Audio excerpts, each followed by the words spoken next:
Assalamualaikum warahmatullahi wabarakatuh. Bismillahirrahmanirrahim. Alhamdulillahi rabbil alamin, wassalatu wassalamu ala asyrafil anbiya'i wal mursalin, nabiyina Muhammadin wa ala alihi wa sahbihi ajma'in. Rabbi shrah li sadri wa yassir li amri wahlul 'uqdatan min lisani yafqahu qawli, amma ba'd. Puji dan syukur bagi Allah Subhanahu wa taala, Tuhan sekalian alam. Selawat serta salam atas Nabi junjungan kita, Nabi Muhammad sallallahu alaihi wasallam, juga atas ahli keluarga baginda, para sahabatnya dan para pengikutnya yang setia sehinggalah ke hari kiamat. Alhamdulillah. Para jemaah yang dirahmati Allah Subhanahu wa taala sekalian, kita banyak-banyak bersyukur kepada Allah Subhanahu wa taala kerana pada hari ini kita masih diberi kesempatan oleh Allah Subhanahu wa taala untuk hidup dalam bulan Ramadan al-Mubarak, yang merupakan anugerah yang sangat besar dari Allah Subhanahu wa taala kepada kita. Anugerah yang sangat besar dari Allah Subhanahu wa taala kepada kita. Dan hari ini kita berada pada 14 Ramadan, masuk malam 15, iaitu menghampiri separuh dah bulan Ramadan al-Mubarak. Telah banyak kebaikan yang datang dan telah banyak juga kebaikan yang kita buat, dan boleh jadi banyak juga kebaikan-kebaikan yang mungkin terlepas daripada kita di saat orang-orang lain sibuk dengan Ramadan mereka masing-masing. Jadi kita sebagai seorang yang beriman kepada Allah Subhanahu wa taala menyadari hakikat betapa cepatnya Ramadan datang dan betapa cepatnya Ramadan berlalu, menjadi tanggungjawab bagi kita untuk meningkatkan kesedaran kita, kefahaman kita dan mujahadah kita dalam beramal mencari kemuliaan dan kelebihan yang Allah Ta'ala janjikan dalam Ramadan. Kerana fadilatnya sangat besar yang kita semua sudah tahu dan sering diulang-ulang, sering diungkap-ungkap. Dan hari ini kita tidak segan untuk mengulangnya kembali, supaya kita senantiasa rasa subur dan kita rasa betapa pentingnya dia, agar tersemat dalam hati kita kemuliaan dia, keagungannya, sehingga kita berebut-rebut meraihnya, apatah lagi kita nak menghampiri 10 akhir Ramadan. Jadi Ramadan ni ia adalah satu kelebihan. Assalamualaikum. Pertama, Ramadan dia adalah satu kelebihan masa.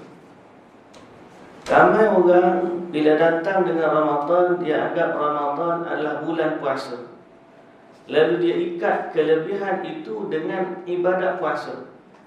Bererti bagi dia Ramadan ni mula di pagi hari, berakhir di waktu maghrib. Habis buka puasa, habislah bagi dia sesi Ramadan tu. Malamnya dia pun bergembira, begitu begini. Sebahagian orang dia tak sibuk nak kejar apa yang ada dalam malam pula, kerana pada dia Ramadan ni hanyalah puasa. Kita katakan bahawa Allah Azza wa Jalla telah menyebut Ramadan sebagai bulan dalam Quran, Syahrul Ramadan wa alladhi unzila fihi al-Quran. Dan Allah Subhanahu wa taala menyebut tentang hari-harinya yang sedikit, ayyaman ma'dudat. Lalu kita membaiki kefahaman kita dalam Ramadan, dia bukan tentang puasa. Puasa tu sebahagian daripada ibadat yang ada dalam Ramadan. Dan Ramadan kemuliaan itu menyeluruh, bermula dari awal Ramadan sehinggalah akhir Ramadan. Berarti setiap detik, setiap saat, setiap minit, setiap jam, setiap hari yang berlalu dalam Ramadan adalah istimewa di sisi Allah Subhanahu wa taala. Kerana itu syariat datang untuk memeriahkan hari dan malam-malam Ramadan dengan amal ibadah, supaya kita tak terlepas daripada kemuliaan waktu ni. Ramadan adalah berkisar tentang waktu yang Allah Ta'ala anugerahkan kepada kita. Sebab tu siapa yang bertemu dengan Ramadan, penghujung Ramadan, kalau dia komplit sampai akhir, dia wajib bayar zakat fitrah. Kalau dia tak komplit sampai akhir Ramadan, tak wajib bagi dia zakat fitrah. Orang bertemu di awal Ramadan sampai akhir penghujung, wajib. Atau dia lahir di tengah Ramadan, temu sampai akhir Ramadan, komplit, juga wajib bagi dia zakat fitrah. Dan kewajiban itu bukan berkait dengan harta. Orang miskin pun, orang tak wajib zakat harta pun, dia kena bayar zakat fitrah. Kerana agungnya nikmat yang dia dapat bila bertemu dengan Ramadan. Jadi sebab itu siangnya disyariatkan beribadah, malamnya disyariatkan beribadah. Bahkan ada fadilat-fadilat yang bila seorang tu buat, dia dapat kelebihan pula menghidupkan sepenuh malam. Bahkan apabila orang mendapatkan Ramadan, dia keluar daripada Ramadan dengan dosa yang terampun. Dan kita tahu hadis yang diriwayatkan oleh Imam Ahmad tentang seorang sahabat yang namanya Ubaidillah, Talha bin Ubaidillah, yang bertemu dengan dua orang sahabat masa Islamnya serentak. Lalu dua-dua orang tu tumpang di rumah Talha bin Ubaidillah. Tak lama seorang tu pergi berjihad, mati syahid. Dan yang kedua tinggal lagi di rumah dia selama setahun. Dan selepas tahun mati dalam keadaan biasa. Talha bin Ubaidillah jumpa mereka dalam mimpi, berada di pintu syurga, sehingga akhirnya dijemput orang yang mati biasa lebih dahulu daripada orang mati syahid untuk masuk syurga. Hairan dia, macam mana orang mati biasa masuk syurga lebih dulu daripada orang mati syahid. Lalu dia tanya Nabi SAW. Nabi kata, mimma ta'jabun, kenapa kamu hairan? Bukankah orang yang kedua tu sempat hidup setahun lebih lama daripada yang pertama? Dan selama setahun tu dia sebab solat, bilangan rakaatnya begini dan begini. Dan kemudian dia sempat bertemu dengan Ramadan. Sesungguhnya jarak di antara dua orang itu dalam syurga seperti jaraknya langit dan bumi. Besar kelebihan orang bertemu dengan Ramadan. Sehingga dalam hadis tu kemuliaan dia lebih besar daripada pahala mati syahid. Padahal pahala mati syahid itu besar. Bertemu dengan Ramadan sehingga hairan, macam mana orang ni boleh masuk syurga lebih dulu daripada mati syahid. Dan kita juga ada bandingan hadis lain yang menunjukkan pahala kemuliaan orang bertemu Ramadan lebih afdal daripada orang mati syahid. Itu hadis ganjaran orang mati syahid. Pahala orang mati syahid atau pahala kelebihan orang mati syahid, dia dikebumikan dalam keadaan tidak dimandikan. Betul? Kenapa? Sebab antara kelebihan dia, bau darah dia tu akan bangkit di hari akhirat dalam keadaan masih mengalir, dan bau dia mengeluarkan haruman seharum kasturi. Kata Nabi SAW, launu damuhu launu damin wa rihuhu rihul misk. Darah dia warna seperti darah, tapi bau dia seharum kasturi. Tapi bagi dalam hadis cerita tentang kelebihan orang berpuasa, kata Nabi SAW, la khalufu famis saimi atyabu indallahi min rihil misk. Bau mulut orang yang berpuasa lebih harum di sisi Allah dari kasturi. Jadi kalau orang tu bangkit di hari akhirat, para syuhada berbangga dengan darah mereka yang mengeluarkan bau seperti kasturi, orang-orang yang berpuasa berbangga dengan bau mulut mereka yang lebih harum dari kasturi. Kerana di sisi Allah, kata Nabi sallallahu alaihi wasallam, la khalufu famis shaimi atyabu indallahi min rihil misk. Bau mulut orang yang berpuasa lebih harum di sisi Allah daripada bau kasturi. Cuma Allah ni tak bau lah. Jangan mulut kita nak bau kita, bau mulut aku lagu mana? Bau. Tak gosok gigi siapa? Tak hilang bau yang lebih harum dari kasturi. Sekarang ni tak ada lah. Di sisi Allah nanti, di sisi Allah. Jadi kita tahu dia adalah kelebihan waktu, sehingga kemuliaan bertemu dengan Ramadan lebih besar daripada kelebihan mati syahid. Kemudian kita juga tahu dalam waktu-waktu sebegini Allah Ta'ala telah limpahkan rahmatnya yang sebegitu banyak.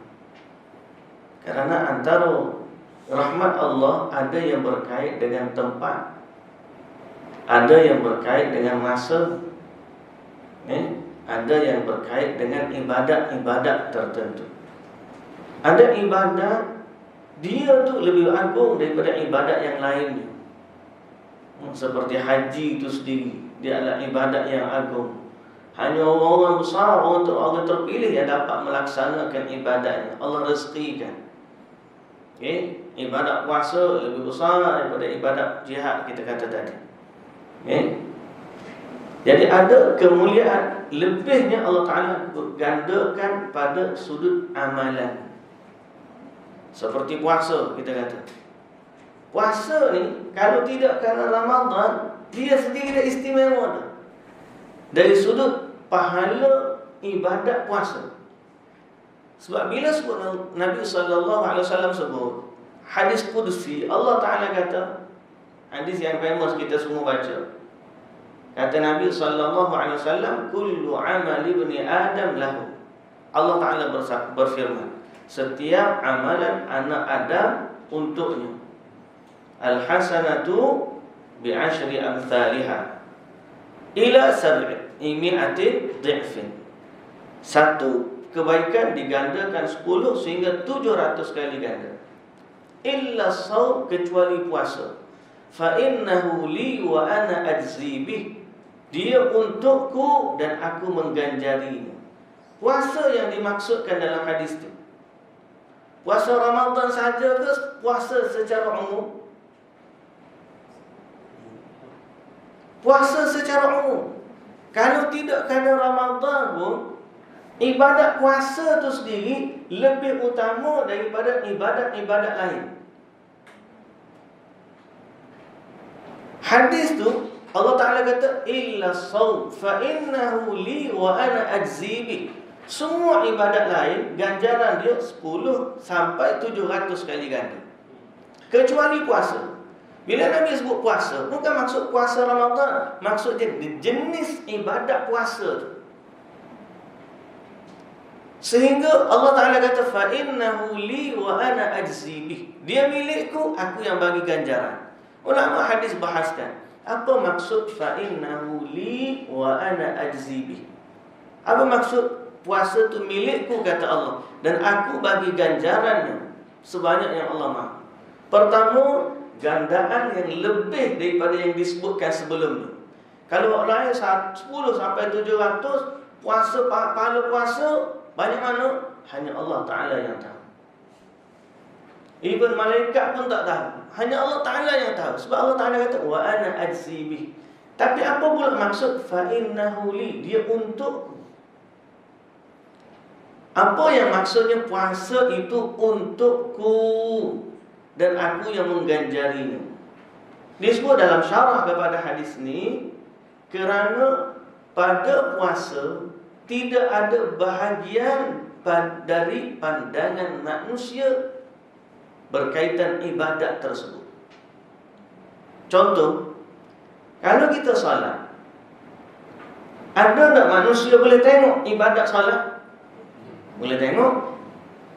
Nampak orang tu rokok, nampak orang tu sujud, nampak orang tu duduk tasyahud, nampak dia berdiri.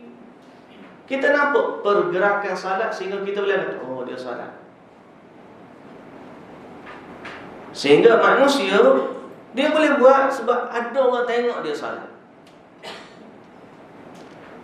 Jihad, orang nampak dia pergi jihad, nampak lah? Sebab dia keluar dengan tentera, dengan senjata dia, dengan kelengkapan dia, dengan perisai dia, macam-macam.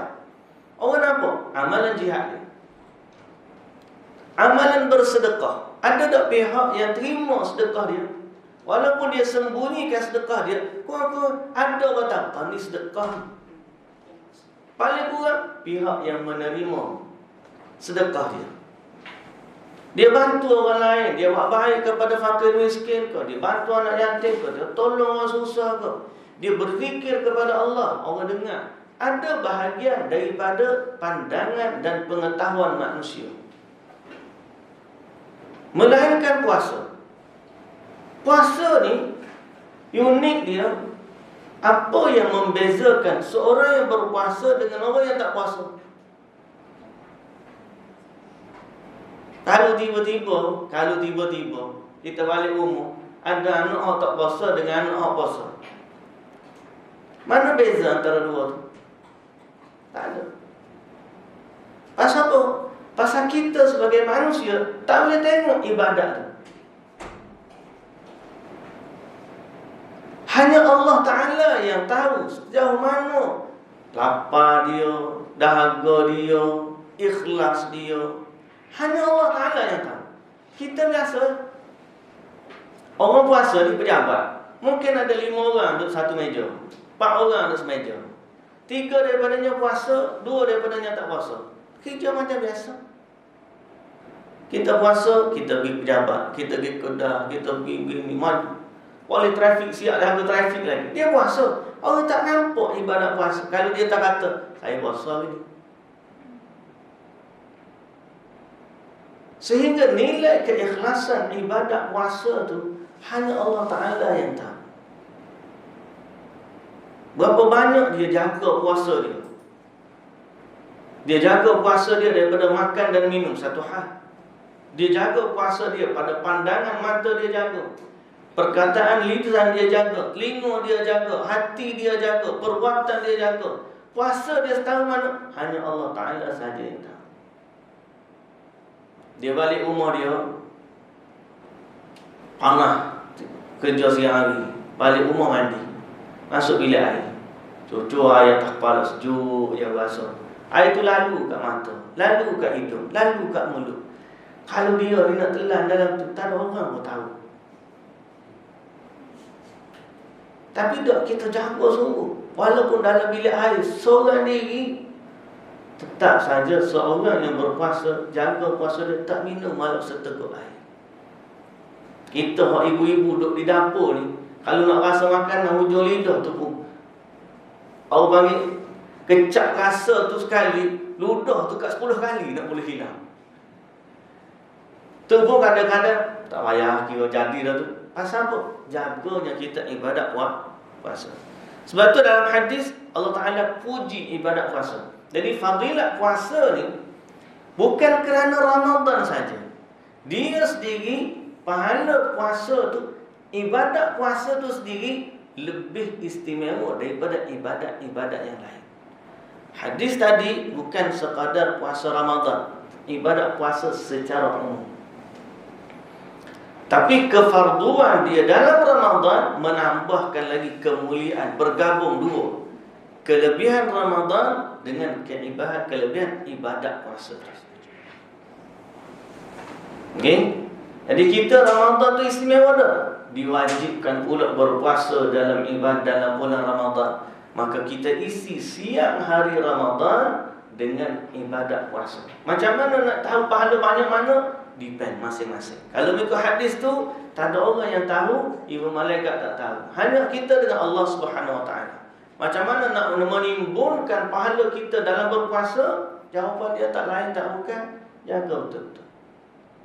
Jaga daripada perkara yang membatalkan pahala puasa dan membatalkan hukum puasa, makan minum, apa lagi, muntah secara sengaja, keluarkan air mani secara sengaja, bersetubuh antara suami dan isteri, mengapa lagi? Batal hukum berpuasa. Nabi SAW juga jaga pahala puasa. Sebab hadis kata, man lam yada'a qawla zur wal amala bi falaysa lillahi hajatun fi an yada'a ta'amahu wa syarabah. Jadi kalau kita tengok perhati Nabi ni, dia mengagungkan Ramadan, dia mengagungkan ibadat puasa dalam Ramadan, dia menjaga pahala puasa daripada batal, dan dia juga menjaga pahala puasa. Itu dalam bab baru berpuasa. Macam mana pula mengisi hari-hari dalam Ramadan, dan macam mana mengisi malam-malam Ramadan, itu depend. Apa yang kita boleh buat, sebab dia berkait dengan waktu. Macam mana kita mengisi waktu-waktu Ramadan? Kita hanya ada 720 jam. Berapa banyak daripada 720 jam tu, kalau puasa 30 hari, 24 jam satu hari, kita hanya ada 720 jam.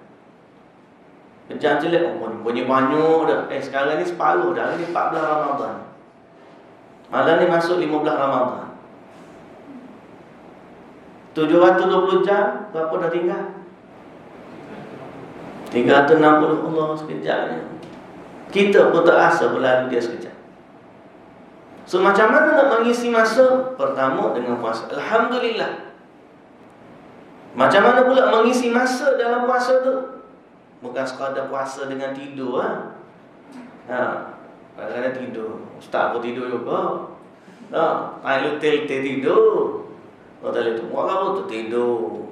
Tapi janganlah sepanjang hari kadang-kadang waktu tidur. Pahala puasa jalan insya-Allah, walaupun dia tidur. Oleh kerana ibadat istimewanya, ibadat puasa, sampai dia tidur pun pahala berjalan. Sebab pahala ibadat puasa ni, pahala ibadat yang sifat meninggalkan, bukan melakukan. Tak ingat? Ibadat melakukan dengan ibadat meninggalkan, mana lebih mudah? Kita pernah sebut dah bulan ni. Meninggalkan lebih mudah daripada melakukan. Berdasarkan dalil, ada hadis Nabi SAW kata, ma nahaitukum anhu fajtanibuh wa ma amartukum bi fa'tu minhu mastata'tum. Apa yang aku larang, Nabi kata, kamu tinggalkan. Apa yang aku suruh, buatlah sekadar yang termampu. Kenapa pada perintah ada klausa sekadar yang termampu, tapi pada larangan tak ada klausa? Kita baca hadis. Hadis Nabi SAW kata, Nabi kata, apa yang aku larang, mana haitukum anhu fajtanibuhu, tinggalkanlah dia. Dan apa yang aku perintahkan kamu, buatlah dia sekadar atau dalam keadaan yang kamu mampu. Klausa tu ada pada ayat perintah, bukan ayat larangan. Kenapa? Sebab perintah adalah melakukan sesuatu, larangan adalah meninggalkan sesuatu. Bila dalam ibadat puasa, kita buat ke kita tinggal? Apa yang kita buat dalam puasa? Tak ada. Kita meninggalkan makan dan minum dan perkara-perkara yang membatalkan puasa dari terbit fajar sampai terbenam matahari. Jadi ibadat puasa ni ibadat meninggalkan. Mudah ke payah? Mudah. Berarti selama kita tinggal, kita tidur pun pahala tu berjalan. Saya suka ambil kronologi kalau kita buat umrah ataupun haji. Kalau saya panggil kursus umrah haji, mesti saya sebut benda ni. Ibadat larangan, tanpa kita sedar, dia adalah pahala yang berterusan yang dikurniakan oleh Allah. Saya ambil contoh. Bila kita niat ihram nak pergi ke Mekah, kita terikat dengan larangan ihram. Why? Kenapa? Kenapa Allah tambah larangan? bagi kita dalam ihram. Tak tambah benda sunat. Sunat ada, kita buat ihram, niat ihram kita banyakkan talbiyah. Tapi yang banyak adalah larangan. Tak boleh potong kuku, tak boleh potong rambut, tak boleh pakai minyak wangi, tak boleh tutup kepala bagi lelaki, tak boleh tutup muka bagi wanita. Tak boleh bersama suami isteri, tak boleh akad nikah. Macam-macam dilarang. Kenapa? Kerana Allah nak rahmati kita lebih. Sebab bila kita banding, apabila dalam melakukan sesuatu, kita ada tempoh dia. Sebagai contoh, lepas kita ihram, kita pun talbiyah. Labbaik Allahumma labbaik, labbaik la syarika lak labbaik. Paling tinggi talbiyah kita berapa lama?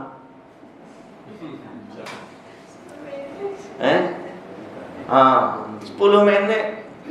Kadang-kadang berhenti. Kuat sikit setengah jam. Paling lama saya test 45 minit. Jemaah diam, 3 mutawih ya.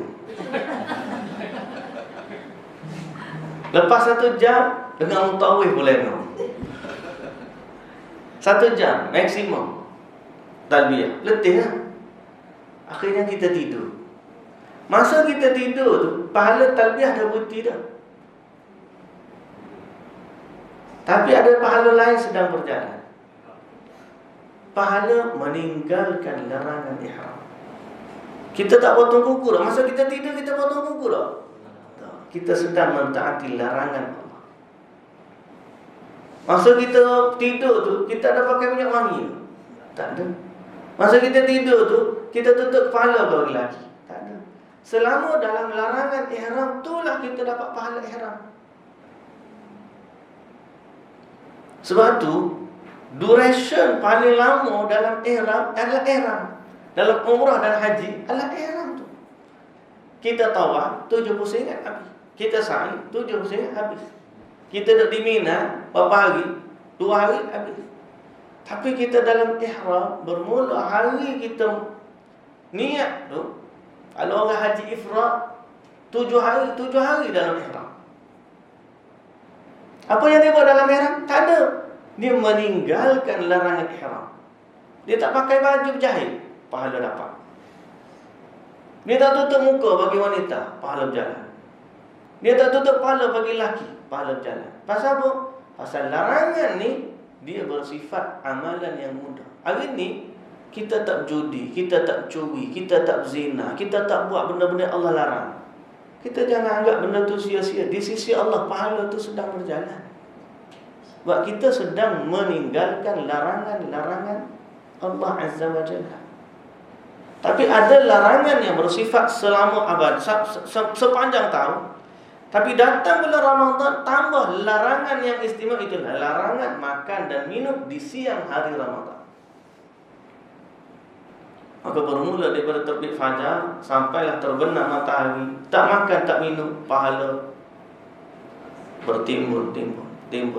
Sebab itulah nikmati puasa sebagai ibadah kepada Allah Subhanahu Wa Taala. Bila sampai di waktu malam, Ramadan tak habis lagi, kita pun berbuka puasa, kita makan tu dapat pahala. Di malam hari Ramadan, siapa makan di malam hari, makanlah. Pasal apa? Makan di malam hari Ramadan ada perintah dari Allah suruh makan. Wa kulu washrabu hatta yatabayyana lakumul khaytul abyadu minal khaytil aswadi minal fajr. Makanlah, minumlah sehingga jelas bagi kamu benang putih dari benang hitam. Atau benang putih daripada benang hitam. Itu terbit fajar. Ada perintah nak makan? Ada. Sebab tu Nabi SAW larang kita daripada perbuatan wisal. Apa maksud wisal? Sambung puasa. Ada larangan dah bagi kita. Orang tu hebat setahun mana dia nak puasa 2 hari straight. Nak puasa 2 hari, hari kedua baru buka. Macam puasa-puasa ahli ibadat agama lain. Ada 3 hari tak makan. Berapa hari dia buat? 48 jam. 72 jam dia buat. Islam larang je. Dia orang minum, tak haji ya. Islam tak. Betul jaga makan minum sampai maghrib makan. Makan tu kita sedang mentaati perintah Allah suruh makan dan minum. Dan kita sedang mentaati perintah Allah atau perintah Nabi SAW larangan menyambung puasa. Jangan kita kata aku boleh tahan 48 jam aku boleh tahan. No. Sekarang 13 jam je. Lepas tu makan. Kita makan tu dapat pahala. Sebab tu kata Ibn Rajab Al-Hambali. Ibn Rajab Al-Hambali berkata, Ramadan kulluhu ibadah. Lailuhu naharu wa lailuhu. Ramadan ni setiapnya adalah ibadat, siang dan malam. Fanaharuhu saimun sabir. Dia kata pada siangnya mereka berpuasa dan sabar. Walailuhu ta'imun syakir. Dan pada malamnya dia makan dan bersyukur. Siangnya berpuasa dan sabar, dapat pahala sabar. Malamnya makan dan bersyukur, dapat pahala syukur. Jadi makan dan minum. Tak makan pun dapat pahala di siang, makan pun dapat pahala di malam. Nak cari mana? Ramadan yang buat benda tu. Ramadan tak makan di siang dapat pahala, makan di malam dapat pahala. Tu kita cerita baru bab makan. Jadi saya nak datangkan kepada kita semua betapa agungnya Ramadan, keyakinan, kefahaman kita, keimanan kepada janji-janji Allah Subhanahu wa taala. Kemudian Nabi SAW mensyariatkan kita pula menghidupkan malam-malam Ramadan dan qiyam. Tambah lagi pahala. Okay? Tambah lagi pahala qiyam. Dan disyariatkan qiyam di awal malam. Nak bantu orang yang selama ni mungkin dia rasa berat nak bangun qiyamul lail di akhir malam, maka disyariatkan qiyam Ramadan di awal malam. Supaya orang yang tak biasa qiyamul lail, dia tak miss qiyam di malam-malam Ramadan. Kita tahu hukum qiyamul lail ni bila waktu dia? Selepas Isyak dah bermula waktu qiyamul lail. Sampai bila? Sampai sebelum subuh. Kita boleh puas, kita boleh qiyam di awal waktu, kita boleh qiyam di tengah waktu, dan kita boleh qiyam di akhir waktu. Tapi afdal sepertiga akhir malam tetap lebih afdal daripada waktu awal. Ni ialah sepertiga akhir. Betul, walaupun kita salat di awal malam, kita boleh lagi salat di akhir malam untuk mendapatkan qiyam di malam-malam Ramadan. Fadilat dia, Nabi SAW kata, Man qama Ramadana imanan wa ihtisaban ghufira lahu ma taqaddama min dhanbi. Ghufira lahu ma taqaddama min dhanbi. Diampunkan dosa-dosa dia yang telah lepas. Para jemaah yang dirahmati Allah Subhanahu wa taala sekalian, maka itu secara umum berkaitan dengan waktu. Macam mana kita mengisi masa? Fiqh beribadah bagi kita ada satu lagi angle lain. Selain kita sebut semua ibadat ni, apa yang Allah suruh dan apa yang Allah larang bernilai ibadah. Betul. Dalam kerangka ibadah, orang yang faqih dalam beribadah, dia tahu pula dalam banyak-banyak ibadah yang mana lebih afdal berbanding yang lain. So kaedah kita semua dah tahu, amalan fardu lebih utama di sisi Allah berbanding yang sunat. Itu kaedah umum. Kecuali satu je, kalau teka-teki fiqh. Apa benda amalan sunat, pahala dia lebih besar daripada yang fardu, yang wajib. Fardu yang wajib. Semua ibadah yang wajib lebih afdal pahala dia daripada yang sunat. Kecuali satu ibadat. Satu ibadat ni yang sunat lebih besar pahala dari yang wajib. Cuba teka. Kalau tak boleh jawab, hari ni tak buka puasa lah kita. Kita main teka-teki fake lah kita. Kaedah semua kita faham, betul tak? Amalan wajib lebih afdal daripada amalan sunat. Betul? Sebab ada hadis. Dalam hadis kursi, Allah Subhanahu wa taala berfirman, "Wa ma taqarraba ilayya 'abdi bi syai'in ahabbu ilayya mimma aftaradtuhu 'alaihi." Tidak ada satu amalan yang hamba aku buat untuk mendekatkan diri kepada aku lebih aku sukai berbanding apa yang aku fardukan. Allah yang kata macam tu. Jadi kita tahu tidak ada amalan fardu atau tidak ada amalan yang Allah paling suka, lebih suka berbanding dari amalan fardu. Itu kaedah umum. Tapi ada satu saja ini selingan, tak ada kaitan dengan puasa. Saya bagi clue, bukan puasa. Tapi ni amalan dia special. Kita buat sunat, tapi pahala dia lebih besar daripada orang yang buat kerana wajib. Apa dia? Qiyam, memberi salam. Bagi salam, apa hukum bagi salam? Sunat. Apa hukum jawab salam? Wajib. Tapi hak mana lebih besar pahala? Hak bagi ke hak jawab? Hak bagi hukumnya sunat, hak jawab hukumnya wajib. Tapi pahala yang bagi lebih banyak daripada yang jawab. Tu lah teka-teki fake ya tu. Tapi yang lain, umum amalan fardu atau wajib lebih besar pahala dari yang sunat. Ini kaedah. Oleh kerana itu, dalam mengisi ibadat-ibadat Ramadan, kita kena duduk senantiasa dalam kaedah.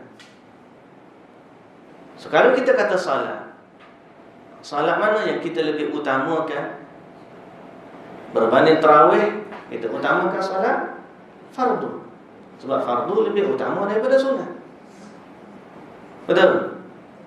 Ini confirm. Kemudian puasa, sama juga. Puasa wajib lebih besar pahala dia daripada pahala puasa sunat. Dan kita sedang berada dalam ibadat yang wajib. Alhamdulillah. Apa lagi? Sedekah. Sedekah yang fardu lebih utama, sedekah yang wajib lebih utama daripada yang sunat. Walaupun nilai dia RM7 je. Zakat fitrah lebih utama daripada sedekah kita. Tajuk orang buka puasa 10 orang, 100 orang ke, bagi duit 1000 ke, dengan RM7 zakat fitrah tu, mana lebih besar? Wajib tu. Whatever nilai dia, sebab hukum dia adalah wajib. Kalau tak bagi derma 1000 tu, Tuhan marah tak? Tapi kalau tak bayar RM7 tu, marah tak? Marah pasal ni wajib. Sebab tu dalam melaksanakan yang wajib ni pula, buatlah dalam keadaan yang betul-betul sempurna. Yang tu kita akan pergi sepada yang sempurna cara tu. Saya nak bagi kaedah ni lagi. Sebab tu ada orang tanya,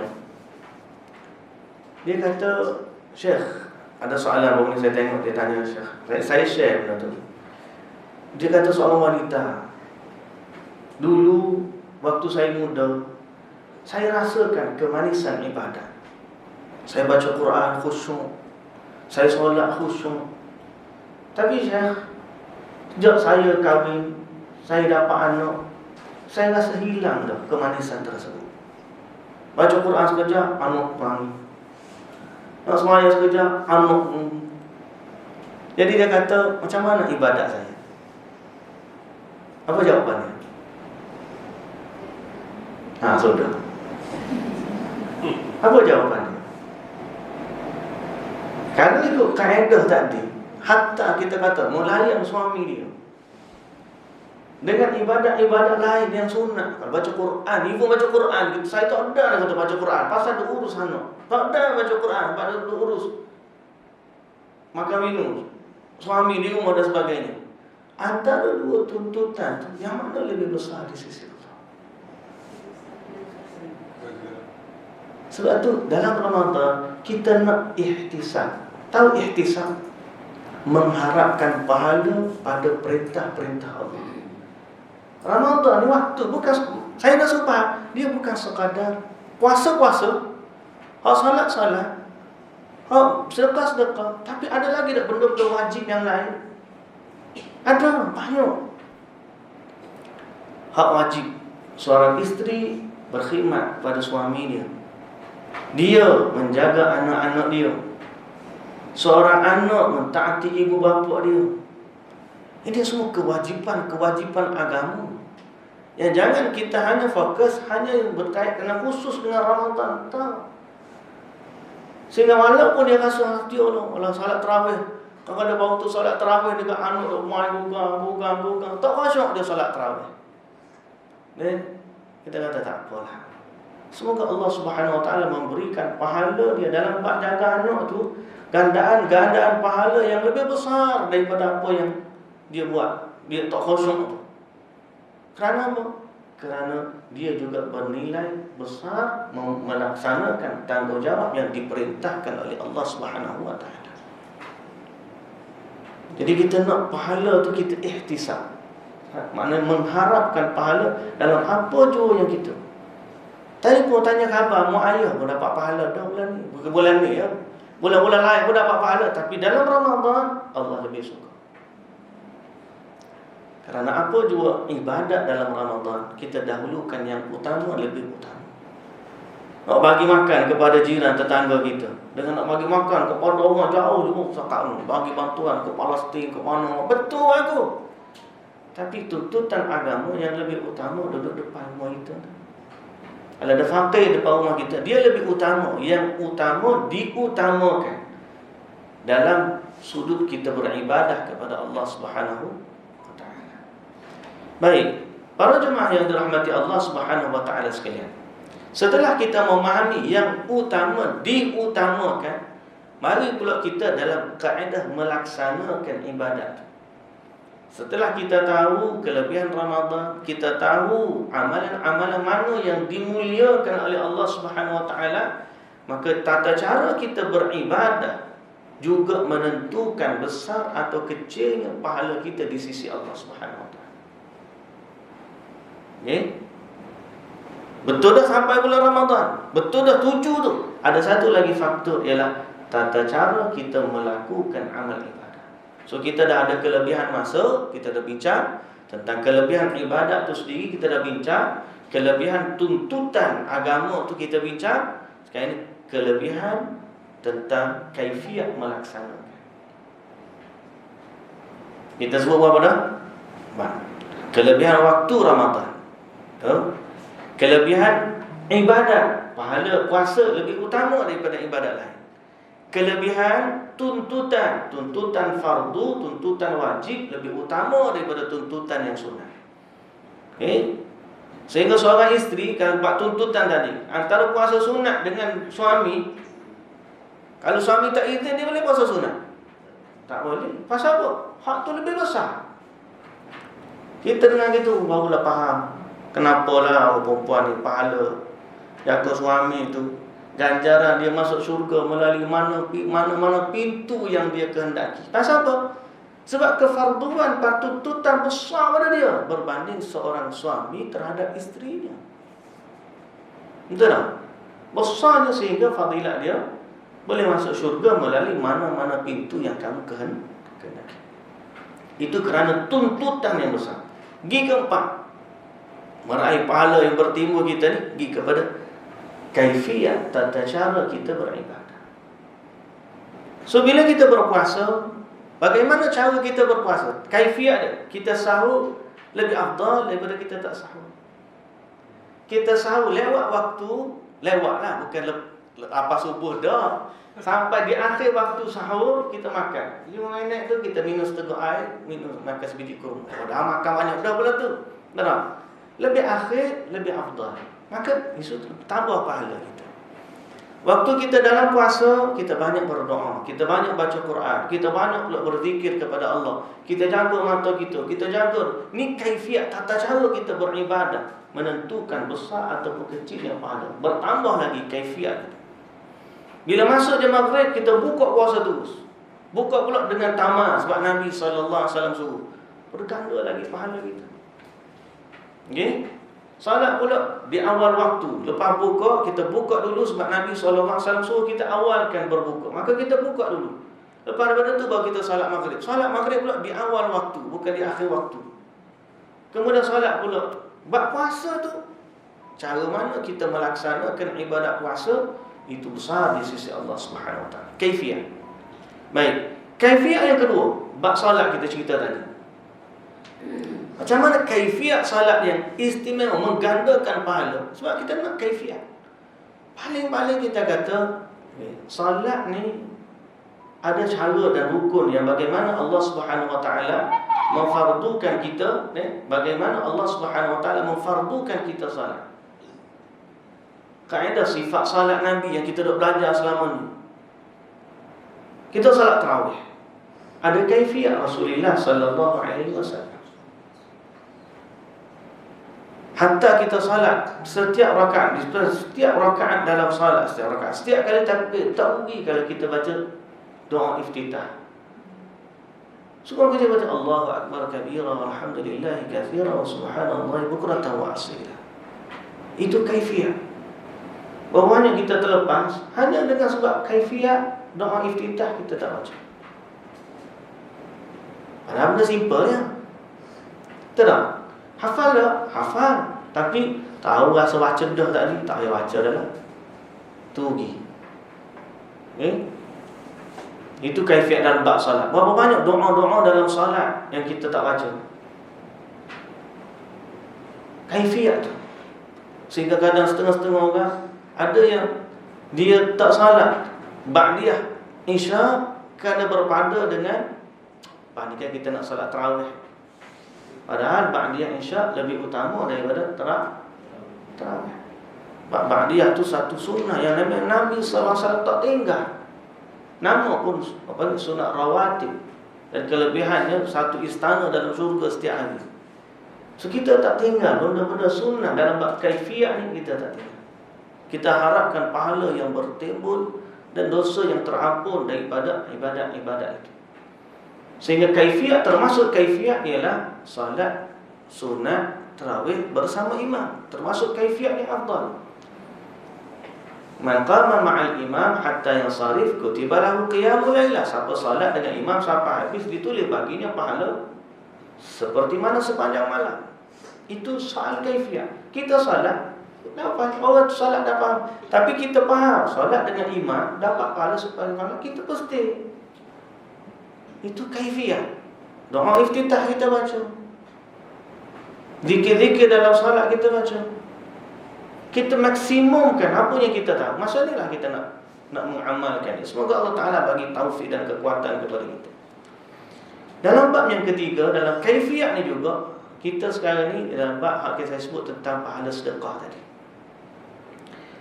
Saya tak nak cerita lah dalam bab sedekah, bab kaifiat kita bagi, buka puasa, bina masjid, bantu tolong negara. Tak, kita nak cerita wajib tadi. Yang wajib tadi, kita ada syariat asal bagaimana zakat fitrah itu berlaku. Macam mana dia berlaku?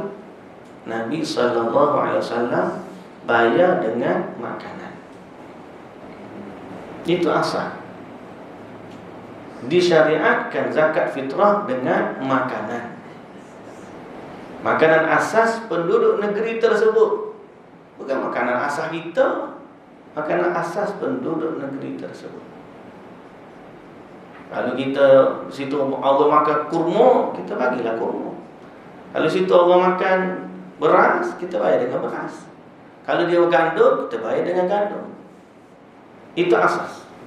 Segantang lebih kurang 2.5 kg, 2.4 lebih kurang 2.5 lah kilogram beras pada kita. Walaupun orang kata, oh ni bayar dengan apa yang kita makan, oh ni zakat bayar beras biasa RM7, bayar beras RM14, bayar. Saya tu kadang-kadang terfikir juga, rasanya harga beras dah naik, mahal ni. Tapi kenapa zakat fitrah tak naik? Saya saja ada terfikir, bukan kata zakat beras naik harga dia, tapi zakat fitrah tak naik. Sedangkan asal dia ialah kita wakilkan dia untuk beli beras, untuk makan, bagi makan, untuk laksanakan zakat pada asal. Betul lah. Zakat fitrah ni, saya kata sekali lagi ni, dia wajib atas harta ke wajib atas nyawa? Zakat atas nyawa, bukan zakat harta. Lain. Zakat harta kena ada haul, kena ada nisab. Haul cukup setahun, nisab dia kalau harta simpanan 25,000 lah, 24,000 sekarang ni. 2.5% daripada zakat. Dia kena ada nisab, cukup 25,000 duit kita, tak gerak setahun. Kalau sekejap dia 15 turun, hilang balik duit kita. Air pula sampai 25, hujung bulan turun balik. Yang tu lainlah. Dia ada haul, kena duit tu duduk dalam setahun. Cukup duit tu dalam setahun baru keluar zakat harta, dikeluarkan dengan harta. Adapun zakat fitrah, dia zakat nyawa. Setiap nyawa yang hidup dalam bulan Ramadan telah menghirup udara Ramadan, telah mengecapi kenikmatan Ramadan, walaupun satu hari tapi komplit di hujung Ramadan, maka dia wajib bayar zakat fitrah. Orang miskin pun kena bayar. Bukan orang kaya je, orang miskin pun kena bayar. Satu. Yang kedua, asnaf yang terima zakat fitrah juga, kalau kita rujuk kepada kitab-kitab fiqh, dia khusus untuk fakir miskin. Bukan 8 asnaf tu. Tak serupa zakat harta dengan asnaf untuk zakat fitrah. Betul-betul orang miskin. Pasal apa? Sebab zakat ni zakat makanan. Orang keluarkan dengan bab makanan. Bila dia keluarkan? Di akhir Ramadan kan? Sebelum solat raya. Kalau dia bagi solat raya, dia jadi sedekah biasa. Sedekah juga, tapi sedekah tak jadi zakat fitrah lah. Tapi oleh kerana kita ni kadang-kadang dah terlalu biasa guna pandangan barang dengan nilai. Tamu saya kata tadi lah, bukan kita nak tikai, tapi kita dah muskil. Harga beras naik, tapi dia collect masih lagi 7. So sebenarnya apa tu keluar dekat beras makanan tu, ataupun memang dia bagi duit ya. Kalau bagi duit dia tak kira lah harga beras naik ke turun, kau dia bagi duit ya kepada asal dia adalah zakat makanan. Dikeluarkan di hujung. Tapi amalan kita sekarang ni untuk memudahkan pengurusan, betul lah. Zaman dulu memang di kampung-kampung dulu main bayar dengan zakat beras.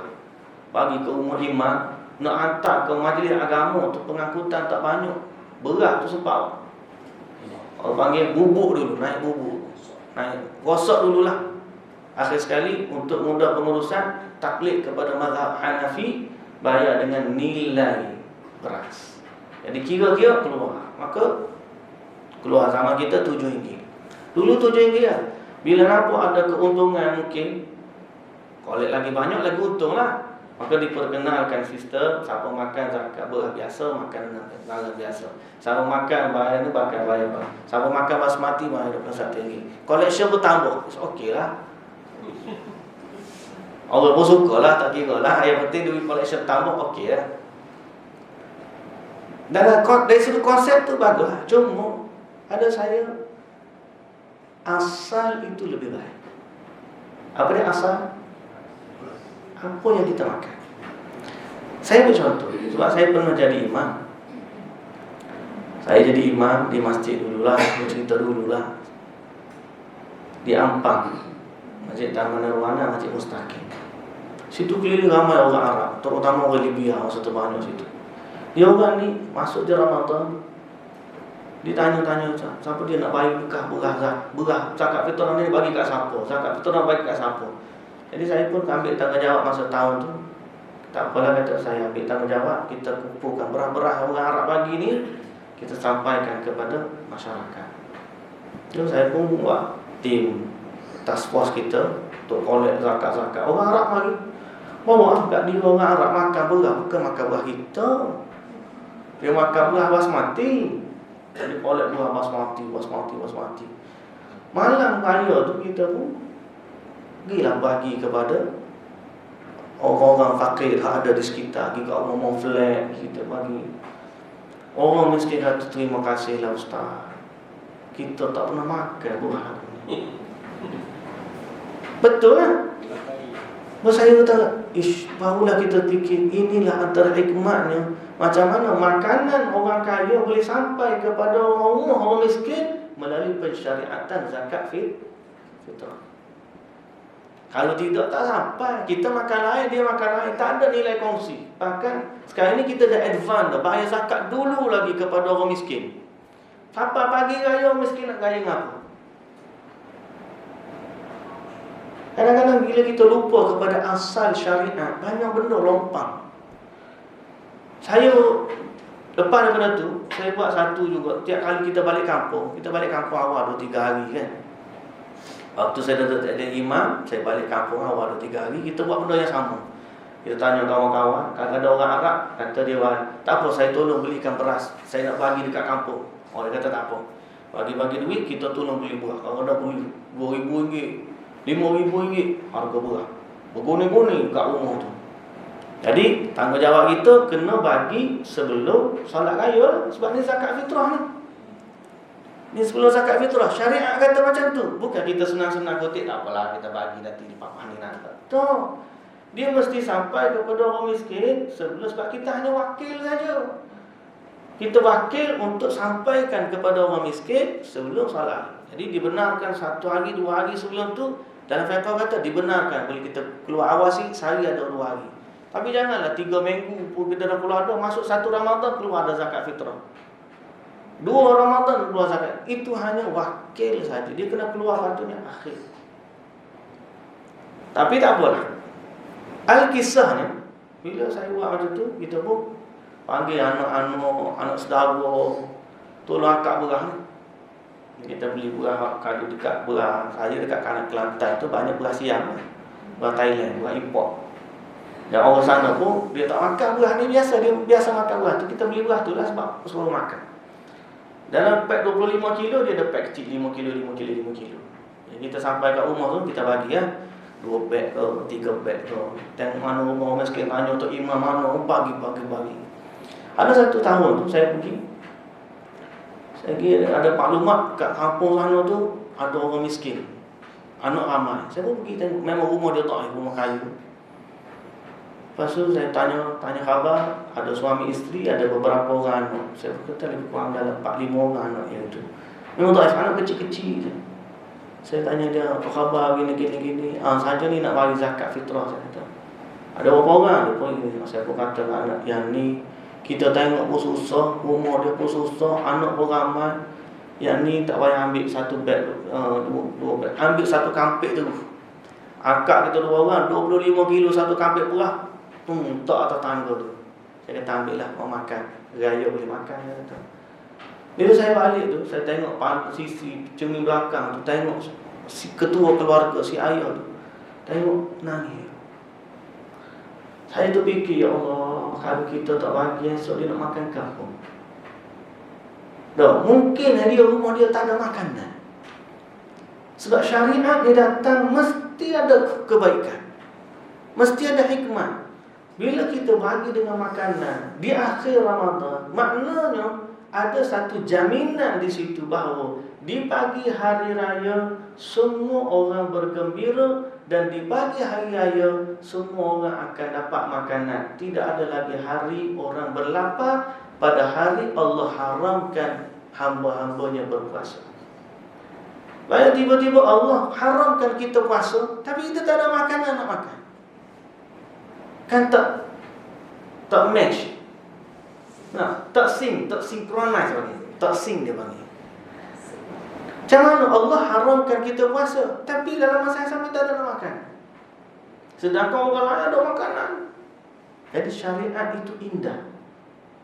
Lepas tu saya suka sangat kita kata, kalau kita tahu kelebihan macam mana ibadat zakat fitrah mengikut sunnah, kita suka apa macam tu. Jadi saya setiap tahun macam itulah projek. Terakhir pun dah telefon dia. Mana ni beras ni? Dia tanya. Yang modal lambat-lambat sekali, takut tak payah nak manggil daripada seberang masuk dalam. Kita tak apalah, kita order siap-siap apa semua sekali. Tujuannya kita tamu, kita nak kaifiat ibadat sama seperti Rasulullah sallallahu alaihi wasallam. Yang kedua, pada sunnah ada kebaikan yang banyak, yang kalau kita ubah dia kepada sifat yang lain, banyak benda yang kita miss sebenarnya. Yang ketiga, pastilah pahala menggembirakan orang-orang miskin di pagi raya lebih baik dengan makanan berbanding kita bagi benda-benda lain. Ni silap-silap kita bagi dulu belum makan sebulan dia boleh makan. Tak apa. Waktu saya duduk di Mekah dulu belajar, kita iktikaf di Masjid Haram tu, keluar malam raya, dekat sana dia ada pack siap-siap, pack siap. Untuk 25 tu kalau 7 orang dia beli 7 pack dia bagi. Orang miskin akan keluar ramai-ramai di tepi-tepi jalan, gembira dia. Zakat fitrah, mari bagi aku. Bapak fitrah terima. Seorang-seorang awak balik. Kalau kata pick-up ni orang buruk tu kan, macam yang elak buruk tu lah, Toyota, penuh belakang tu pula. Setiap orang balik rumah dia, mungkin stok dia 6 bulan dia boleh makan. Kegembiraan mereka dengan makanan asasi yang mereka berhari raya dengan. Tapi bila kita bayar dengan duit ni orang tak miskin benar. Makanan orang kaya tak ada. Dia tak ada sifat tamak terhadap makanan. Banyak dah berah, tanah berah. Banyak dah rumah dia tu. Tapi dia bagi duit. Rumah ada 1 juta pun nak lagi. Hikmat tu ada. Jadi sebab tu sunnah ni Allahu Akbar. Bila kita beramal mengikut kaifiah sunnah, itulah pahala yang berganda. Dan kita harapkan agar Allah Ta'ala mengajari kita dengan sebaik-baiknya dan mengampunkan dosa-dosa kita. Kerana itulah juga antara tawaran Allah Subhanahu Wa Ta'ala, man shama ramadhana imanan wa ihtisaban ghufira lahu ma taqaddama min dhanbi. Itulah yang dapat kita sebut pada petang ini sebagai satu perkongsian ringkas. Mungkin semua dah tahu, sebagai satu peringatan saja kepada kita.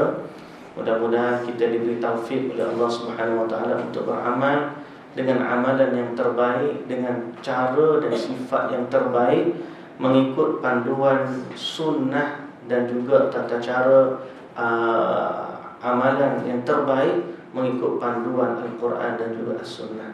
Kerana itulah matlamat daripada semua itu, kita mengharapkan agar kita kembali kepada Allah Subhanahu Wa Ta'ala di akhirat nanti, dan kita dapati pahala-pahala yang bertimbun dengan dosa-dosa yang terampun, insya-Allah. Wallahu ta'ala alam. Subhanakallahumma wa bihamdika asyhadu an la ilaha illa anta astaghfiruka wa atubu ilaik. Aqulu qawli hadza wa astaghfirullahal azim li wa lakum. Wassalamu alaikum warahmatullahi wabarakatuh.